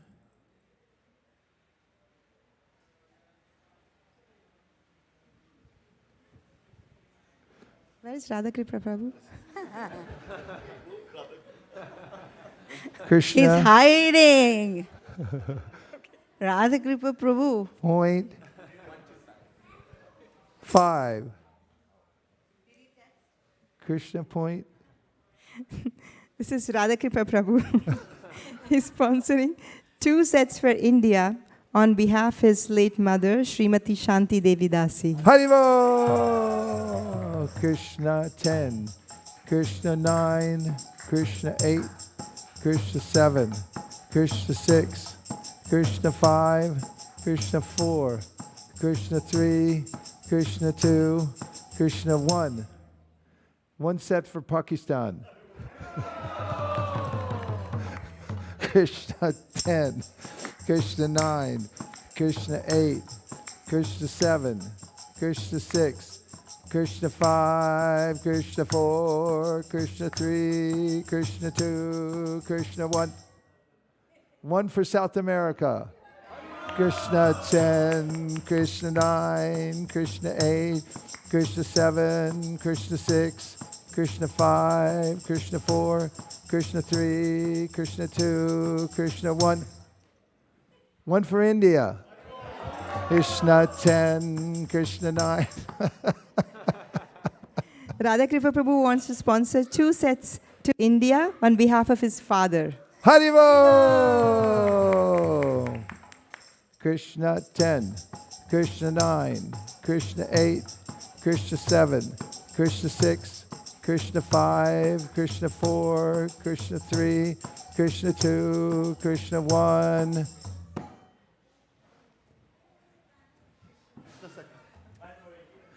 Haribo! Krishna Sakha Prabhu. Please come take blessings. Krishna 10, Krishna 9, Krishna 8, Krishna 7, Krishna 6, Krishna 5, Krishna 4, Krishna 3, Krishna 2, Krishna 1.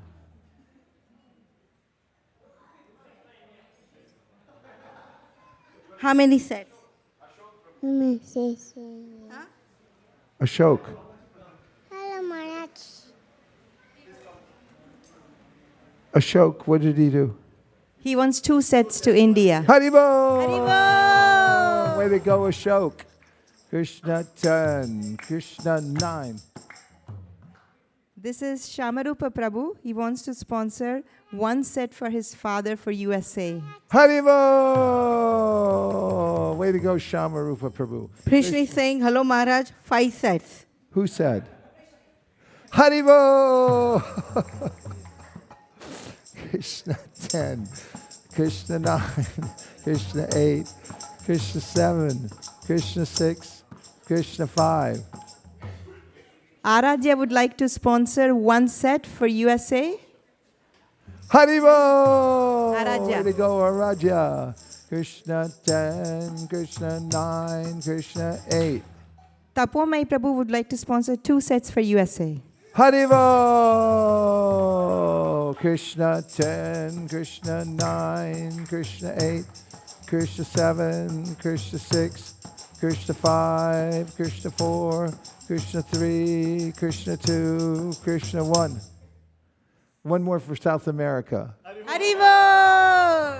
Krishna 10, Krishna 9, Krishna 8, Krishna 7, Krishna 6, Krishna 5, Krishna 4, Krishna 3, Krishna 2. SKP Prabhu for 1 set for India. Haribo!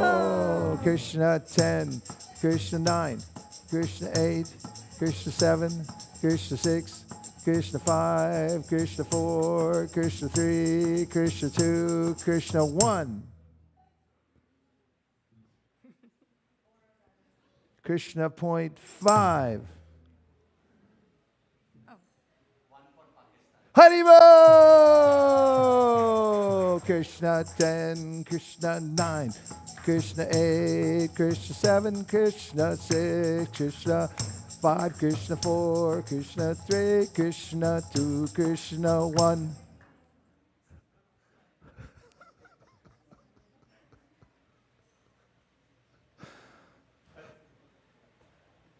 Krishna point 5.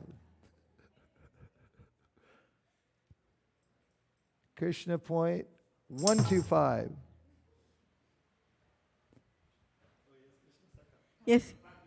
One for Pakistan for Krishna. Oh, Krishna. Malini, go ahead. Malini has one. This is Prashansha Mataji on behalf of her mom and dad would like to sponsor one for India. Haribo!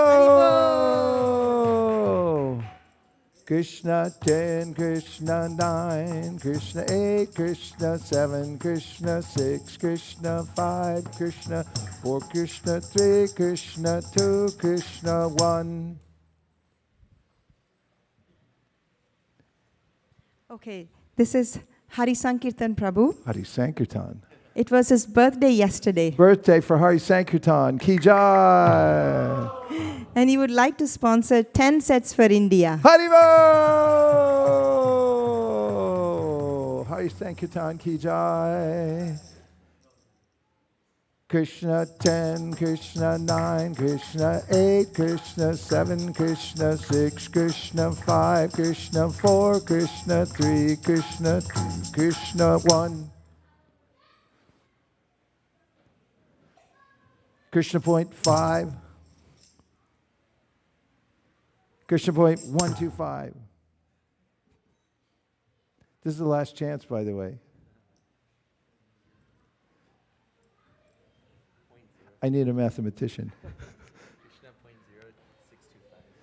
Krishna point 0625. 3 for Pakistan! Haribo! Bindavi. 3. Welcome, Bindavi. And so nice sponsorship. Okay, this is the last one for the night because you all got to take prasadam or you're going to faint. Krishna 10, Krishna 9, Krishna 8, Krishna 7, Krishna 6, Krishna 5, Krishna 4, Krishna 3, Krishna 2, Krishna 1. Krishna point 5, Krishna point 25, Krishna point 125. Russia. Haribo! Krishna point 0625. Krishna point 0123125.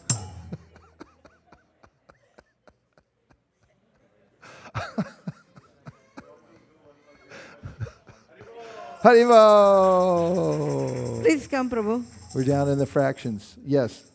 Mayank Prabhu wants to sponsor 5 sets for USA. Haribo Mayank Ki Jai. Krishna point 01625. Krishna point 008125. Krishna point 004. Jambavati. 62. 6065. One for Guruma. Haribo. Haribo! Jambavati. Come, Jambavati. One for USA.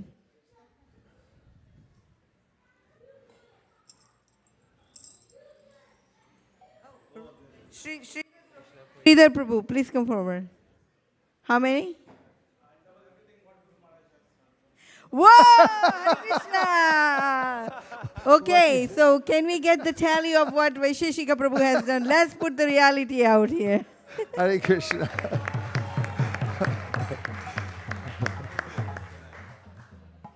He has done total. You want to double what he has done. So 8. Haribo! Thank you, Sridhar Prabhu. You want me to do one more? I will sponsor one for Vaisesika Prabhu. So put Vaisesika Prabhu's name, but I'll say. So 10, Sridhar Prabhu. Haribo! Krishna point 004 0625.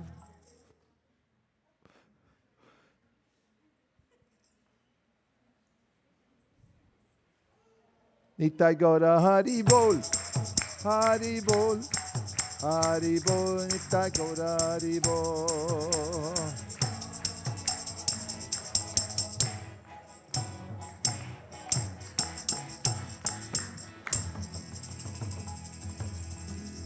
You can't have any more fun on a Sunday night than to do sacrifice for the Lord. Thank you, everyone.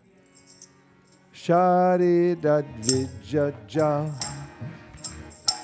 Jodandreya tahe kaha Jibe pele Vishaya sakore Tamate Sivarati Yoga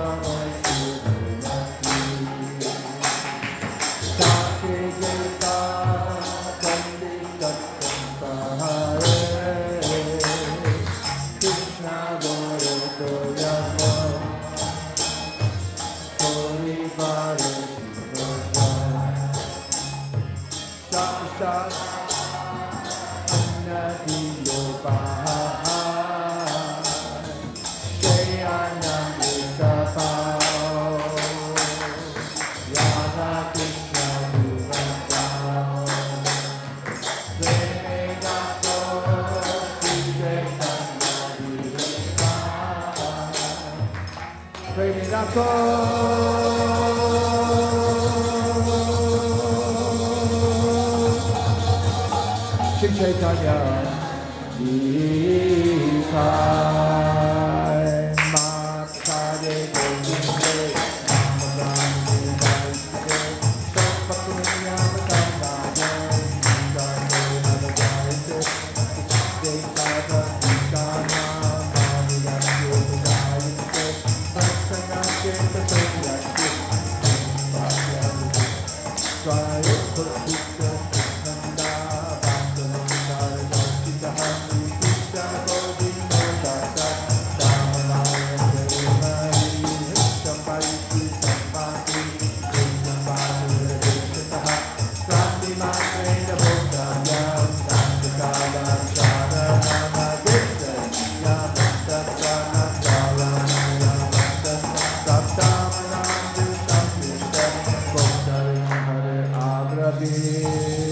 Shri Mahaprasad Gaur Premanande Nitai Gaura Hari Bol Hari Bol Hari Bol Nitai Gaura Hari Bol.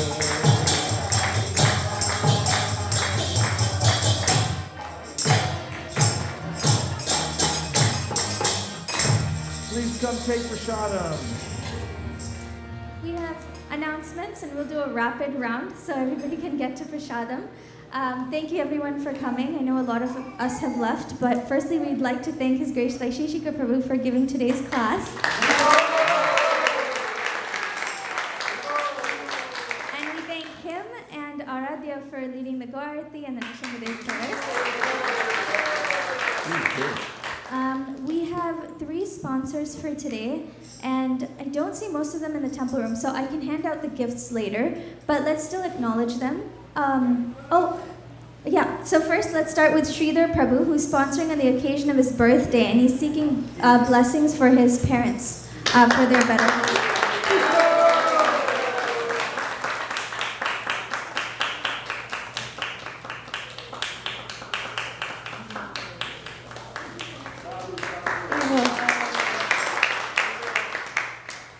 Hare Krishna, everybody.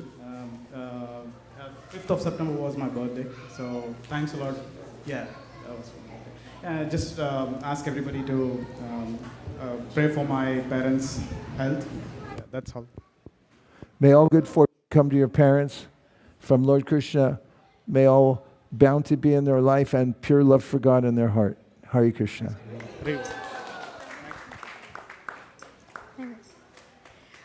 Now we have Yashoda Kripa Prabhu, who is sponsoring as a gratitude towards the ISV family. Is he here? That's nice. Yeah, nice? he's outside, and we'll give him his gift. Next, we have a special occasion. We have Venudari Gopal Prabhu and Saubhagya Mataji, who are sponsoring for Janavi and Baladev, both their children's birthday. Janavi turned 4 and Baladev turned 1. Haribo!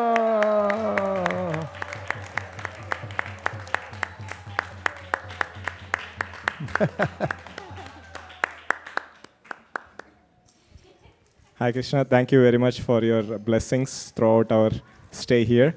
We would like to seek blessings so that they can grow in Krishna consciousness and serve devotees. Thank you very much. Haribo. Hare Krishna, thank you. And special announcement for the Radhashtami program that's taking place on Wednesday. We'll have the morning program starting at 4:30 a.m. and the evening program starting at 5 p.m. And further details will be sent out this week by Hansapriya Mataji, so please keep your eyes out for that. We'd like to thank everybody who came for the first time, as well as those who joined us online. And Prashadam is being served outside. Thank you very much for coming. Haribol.